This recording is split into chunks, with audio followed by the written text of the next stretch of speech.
오늘은 제가 재밌게 읽은 에세이들 한번 추천해 보려고 하는데요.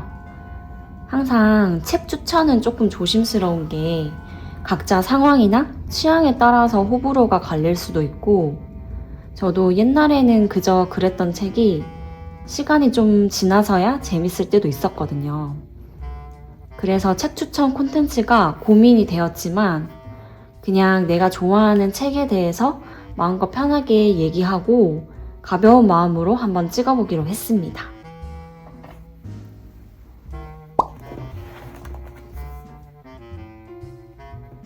첫 번째는 편지 쓰는 법입니다.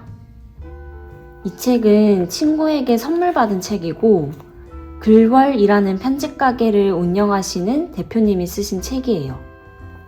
저는 20대까지만 해도 편지를 되게 자주 쓰고 좋아했는데 어느 순간부터 편지 쓰는 일에 좀 소홀해지더라고요.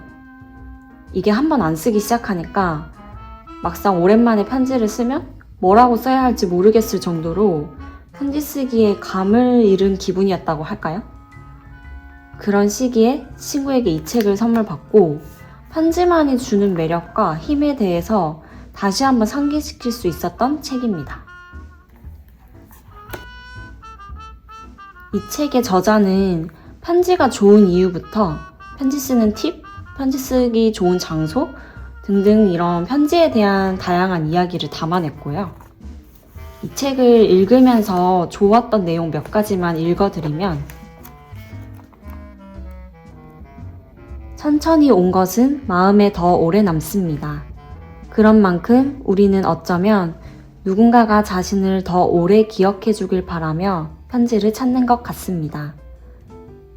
편지를 보내는 일은 메일이나 파일을 보내는 것처럼 클릭 한 번으로 완료되지도 사라지지도 않는 인간의 우아한 전달법입니다. 요즘은 카톡이나 DM으로 빠르게 해야 할 말을 전할 수 있는 시대지만 편지라는 것은 시간이 걸리고 또 그만큼 정성이 들어가잖아요. 이 내용을 읽으면서 편지가 주는 정성과 힘에 대해 다시 한번 생각할 수 있었어요. 그리고 또 한 가지 더 읽어드리면, 이렇게 편지를 시간 순으로 읽다 보면 나의 삶에는 어떤 사람들이 있었고 여러 관계 속에서 어떤 감정을 느꼈는지, 그리고 자신이 얼마나 사랑받은 사람인지 느낄 수 있습니다. 연도별 편지 정리가 끝나면 이제 편지를 읽고 문장을 찾습니다. 나에 대해 얘기하는 부분을 찾아 밑줄을 긋거나 모퉁이를 적어서 표시합니다. 그동안 받은 편지를 다시 읽는 동안 신기하게도 마음이 부풀고 잊힌 추억이 방울방울 떠오릅니다. 제가 잊고 있던 기억이었는데 옛날에 20대 초반에 자존감이 내려가거나 아니면 누구에게 상처받은 일이 생기거나 할 때 친구들이 준 편지를 다시 꺼내서 읽은 적이 있었어요. 그 편지 안에는 친구의 시선이 담긴 내 모습이 담겨 있잖아요. 그걸 읽으면서 나는 충분히 사랑받는 사람이지? 하고 다시 힘을 얻은 기억이 났었어요. 그래서 이 내용이 더 공감이 가고 와닿았던 것 같습니다. 이 책에는 저자분이 편집가게를 운영하면서 생긴 크고 작은 에피소드도 담겨 있고 편지가 어려우신 분들도 이 책의 내용대로 따라해 보신다면 어렵지 않게 시작할 수 있을 거라는 생각이 듭니다. 그래서 이 책을 추천드려요.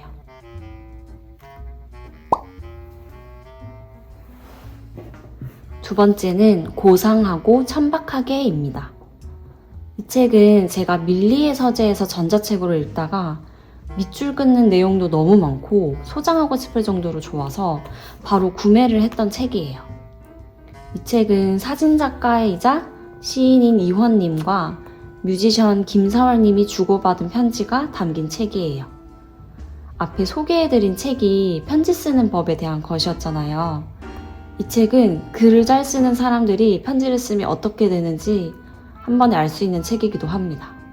그만큼 이 책에 담긴 문장이나 표현이 너무 아름답고 편지의 형태지만 두 사람의 일상이나 창작자로서의 고민들도 함께 읽어낼 수 있는데 어느 조용한 공간에서 책의 저자가 내 앞에 있고 그의 이야기를 잠잠히 듣고 있는 듯한 기분이 들었어요.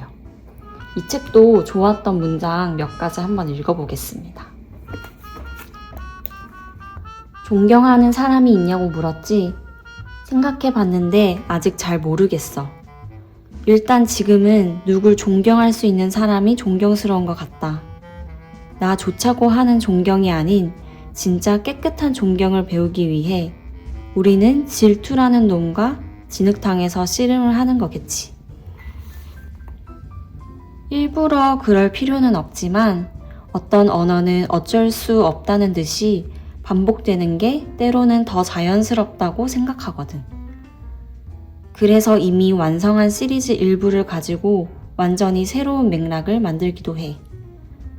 그럼 직접적이진 않지만 이전 작업과 현재 작업 사이 회전문 같은 것도 생겨서 시도해보고 있어.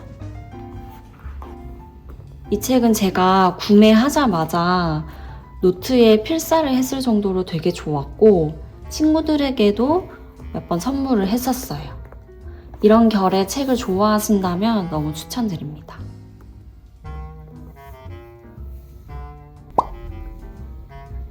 다음은 꼭 맞는 책입니다. 이건 제가 읽은 지 그렇게 오래된 책은 아니고 밀리의 서재에서 전자책으로 읽었어요. 이 책은 사적인 서점이라는 독립서점 운영자분이 쓰신 책이에요. 사적인 서점에서 운영하는 프로그램 중 하나가 책 처방이라는 것인데요. 약은 약사에게 처방을 받듯 책도 책방에서 처방을 해주는 그런 컨셉으로 손님의 이야기와 고민을 충분히 듣고 그에 맞는 책을 처방해주는 프로그램이라고 하더라고요. 그래서 이 책은 책 처방을 진행하시면서 마주한 이야기들도 담겨 있고 독서에 대한 이야기도 담겨 있는데 저는 특히 이 독서 관련 내용이 너무 좋았어요. 취향은 옳고 그름이 아닌 좋고 싫음의 문제이며 호우는 경험을 통해 만들어집니다. 경험해보니 좋더라. 경험해보니 별로더라. 데이터가 있어야 판단할 수 있어요. 그러니 독서의 실패란 당연한 전제입니다.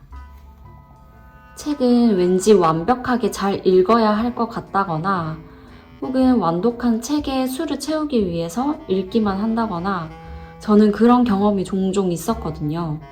그런 거에 대해서 시원하게 설명해 주신 기분이어서 좋았고, 그리고 저는 이 작가님이 쓰신 좋아하는 마음이 우리를 구할 거야 라는 책을 먼저 읽었었는데 그 책도 너무 좋습니다.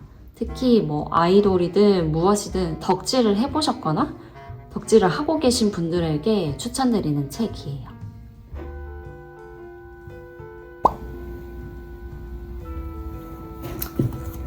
다음은 나무라는 책입니다. 이 책은 영화 퍼펙트 데이즈를 통해 알게 된 책이고 1940년대에 작가로 활동한 고다 아야가 이 책의 저자이고, 간단히 이 책을 설명하자면 저자가 나무를 관찰한 이야기가 담겨 있어요.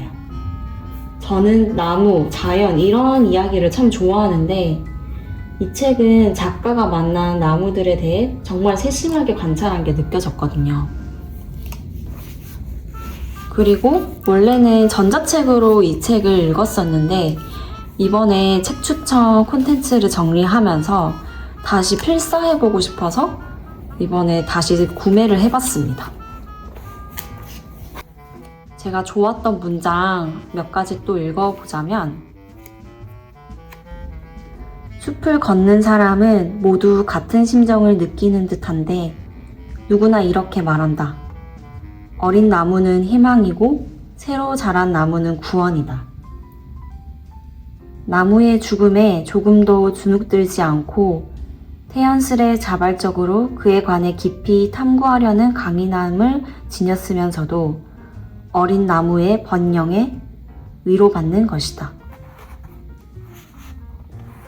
제가 나무, 숲 이런 이야기를 좋아하는 이유가 뭘까 생각해 봤는데 그 생명들이 자라는 속도나 그들만의 치열한 삶을 보면서 여러 가지를 배울 수 있어서 좋아하는 것 같아요. 그리고 또 한 문장 더 읽어드리자면, 여름의 왕성함을 보면 가을의 평범함은 휴식이라는 사실이 분명해지고 가을의 모습을 알고 있었기에 여름에 쿵쿵 하는 소리가 들릴 것만 같은 활력을 느꼈는지도 모르겠다.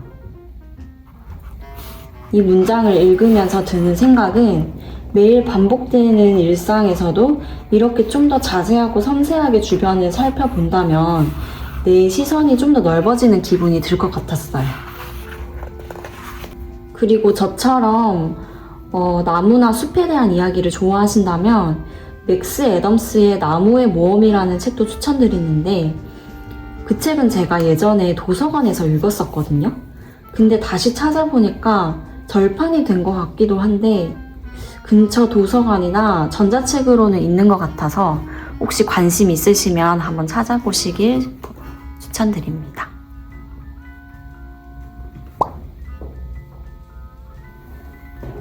다음은 나는 왜 남들보다 쉽게 지칠까입니다.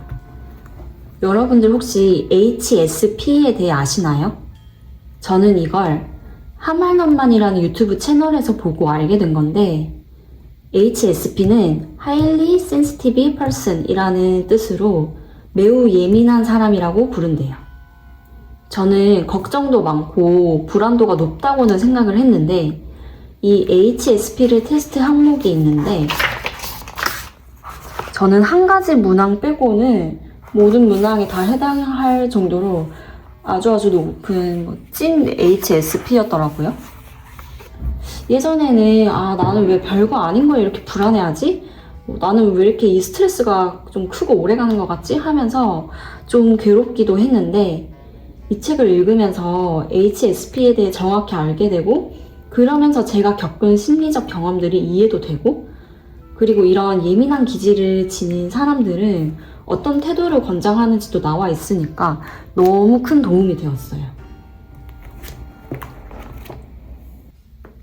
이들이 지니는 초감각은 보통 사람이라면 놓치고 지나갈 수 있는 부분들까지 세심하게 어루만지며 그들의 영혼에 깊은 울림을 선사하곤 합니다. 자연, 예술, 문학, 문화 등에서 예민한 사람들이 받는 감명은 보통 사람의 몇 배 이상이며 이처럼 더 깊이 감동하는 특징이야말로 예민한 사람들만이 갖는 독보적인 장점이라고 볼 수 있습니다. 이런 문장을 읽으면서 나의 예민함이 작용할 수 있는 장점들도 깨닫고 예민한 게 늘 불편하기만 했는데 꼭 그럴 필요는 없다는 생각이 들었어요. 1인칭 주인공 시점으로 생각하는 게 아니라 내가 마치 사건의 관찰자가 되어 주변 상황을 객관적으로 살펴보듯 3인칭 관찰자의 시점으로 생각해 보는 것이죠.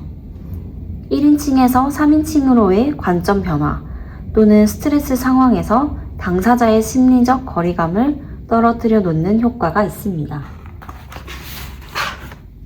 특히 이런 객관성이 저에게 꼭 필요했다는 생각이 들어서 여러모로 도움이 되었어요.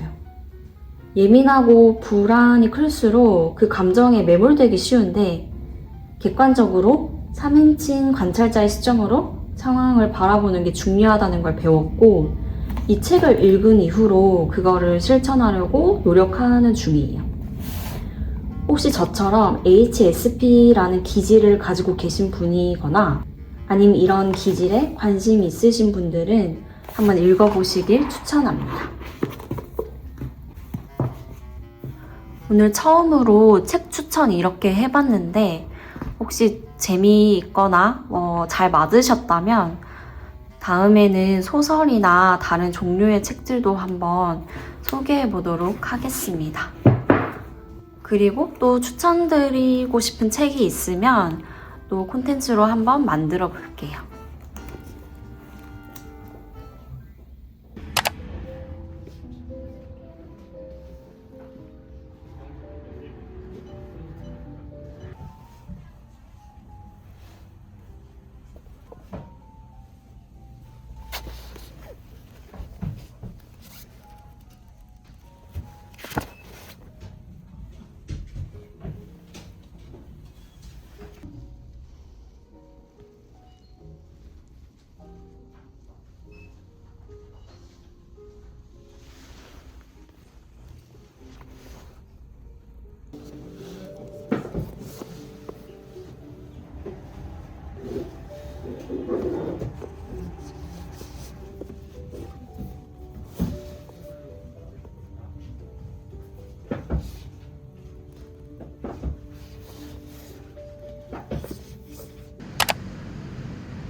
시도에도 좀 사이즈 큰 게 올라왔어.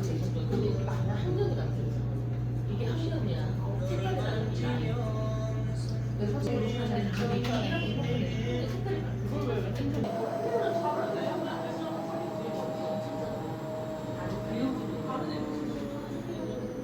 몇 반까지 있어? 그러니까 다 7반까지 있잖아. 이거 몇 프로를 공급을 하느냐 그게 되잖아. 저번 같은 경우에 30% 공급을 근데 이번 같은 경우에 25%야. 그럼 안 돼. 가격을 딱더 깎아서 아니면 비싸가지고 우리 성단기가 좋지.